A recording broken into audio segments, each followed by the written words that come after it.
Hey, what's up guys? How's it going? It's Dakota Fishman here, and today we're going to cover the Dragon Arena update. And as you guys know, you've got to get Dragite in order to get Boommeister. And any of you who have access to the game, obviously, yes, you can go through, look at the rewards, look at all of the nice, wonderful stuff. Here's what I do know, though, okay? I'm going to be somewhere between Newbie League and Advanced League. If you want to look at Master League and all that jazz, feel free to watch Apetrix and all the other guys out there. More than welcome to. But for the rest of us, okay, what I can tell you, and this is some major points I can make out of Dragon Arena so far, is it's going to be a good way to get guild coins. Okay, because you can see there, it's 180,000 at Master League. Now, in case you're wondering, how do they determine the league? It's based on your guild showdown rank in your guild. So if your guild showdown isn't very high, then your Dragon Arena ranking isn't going to be terribly high. Now, I'm not really sure how that's going to work out in the future, but what I do know is that with the new update, obviously the new hero came out. Some things that I can tell you right away is a very tanky range hero. As opposed to, like, doing a lot of damage, interestingly, he's similar to Trickster in damage. There's a lot of similarities. And where, Trickster uses Confuse, Boommeister uses Knockback. He has an interesting background, as you can tell. He's basically this poor guy who was given a cannon, and basically, Menford just kind of went on the undercover, and he was unable to prove his identity, so he just kind of went on as a rogue soldier, but yeah, that's the gist with that guy. But what you do notice is he has a lot of high dexterity and a lot of high strength, which is known for increasing physical damage. Now, for the most part, that means that, for a lot of your physical-based damage teams, he's going to be pretty helpful in this regard.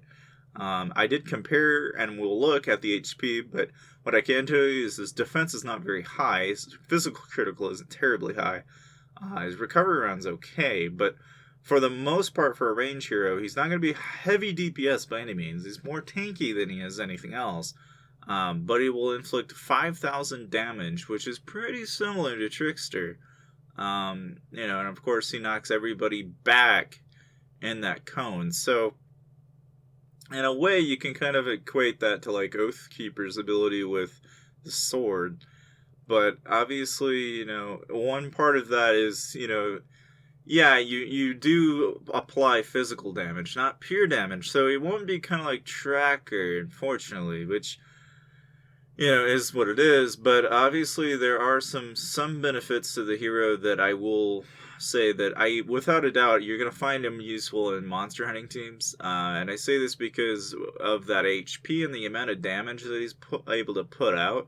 As long as you tie him up with, like, Scarlet Bolt and some other teams, he has a long-range ability that does pure damage to all enemies in a line, with 4,000 damage pure, okay, which I can tell you right away, regardless of whether or not you're hitting a magic monster or a range, or even a physical-based monster, it's going to do quite a bit of damage.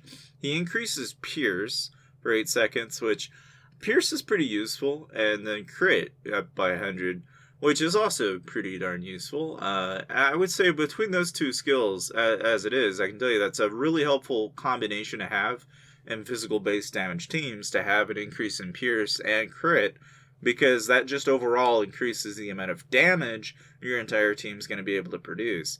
So, for that reason alone, I can tell you Boommeister is going to be a pretty helpful tool even in the Coliseum. For this reason. Now, obviously, with battle skills being at 10% across, he's not terribly useful in Warbait, most people. But that isn't to say that there isn't at least some use for him in the Coliseum. And he's a tanky range, so it'll be kind of interesting to see how people end up incorporating him into their monster hunting teams from here on out.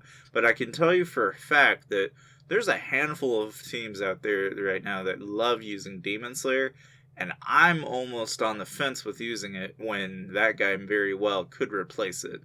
And I say that because the amount of DPS that he's putting out with the HP that he has is pretty darn similar to some other heroes in the game.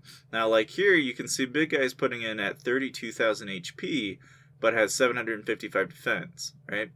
The main difference, right, is that defense there. Like, you can see even in tanks, it's 928, but 29,000 HP.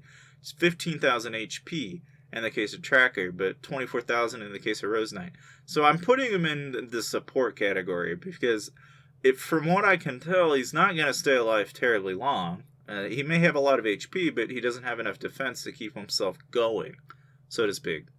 All right, and for that reason, it's best paired it up just like you would have used Grove Guardian and a lot of other monster hunting teams and Coliseum teams that I've seen out there.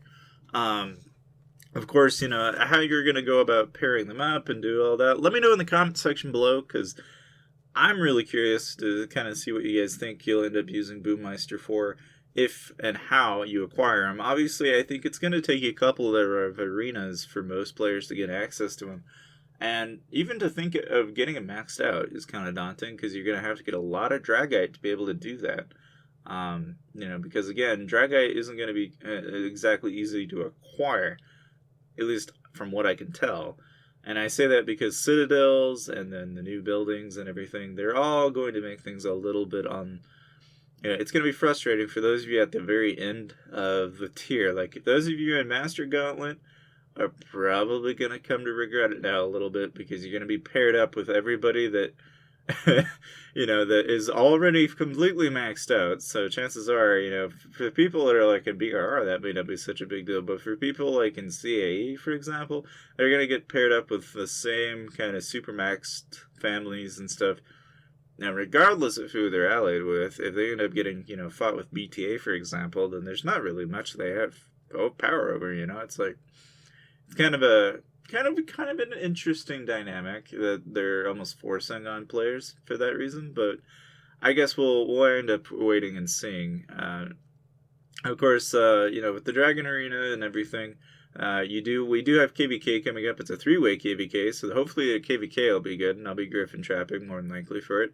They did add a new castle skin. It's called the Treasure Galleon. It's the first one that I can finally officially say I'm on the fence for purchasing, just because you can finally now look like a pirate, which I think is kind of cool. It's got gold and everything, but it gives you cav and range attack. Obviously, for that reason, it's pretty cool. But anyway, I hope you guys enjoyed the video. Check out some of my other videos down and over here, and I'll see you guys later.